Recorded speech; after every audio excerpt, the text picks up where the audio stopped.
সাগর ভাইয়ের মার্কা। কিরে হাসান, জানাস না মাইকিং করছি কালকে সমাবেশ করার জন্য? আচ্ছা মাইক ভাইকে আমি শুনলি, তুই এখান থেকে পড়, আমি যাবো না, কি করবি তুই? সব ব্যাঙ্গের চোরা লড়ে গাড়ি যাবি কত কত দাও।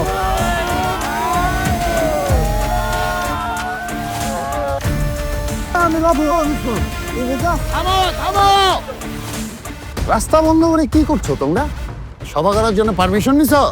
এটা কি বলে? এটা আমাদের এলাকা, এখানে সহ সমাবেশ করার জন্য কার পারমিশন? এলাকা কি তোর নিজের রে? ওই অন্তত 24 ঘন্টা আগে পারমিশন নিতে হয়, এটা জানো? আর রাস্তায় সমাবেশ করা তো নির্বাচন আচরণ বিধির লঙ্ঘন। এটা কি করেছো? প্রতীক 3 মিটারের বড় হলে আর ছবি 60 সেন্টিমিটারের বেশি হলে প্রার্থিতাই বাতিল। বলেন কি স্যার? তাহলে আমরা এই যে এত টাকা পয়সা খরচ করে বিশাল বিশাল রঙিন পোস্টার করলাম, পোস্টার বানানোই তো নিষিদ্ধ।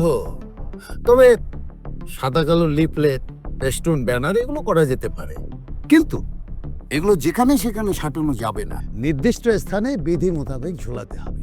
তবে খেয়াল রাখতে হবে অন্য কারো ক্ষতি করে যেন না হয়। হায় হায়, এত নিয়ম?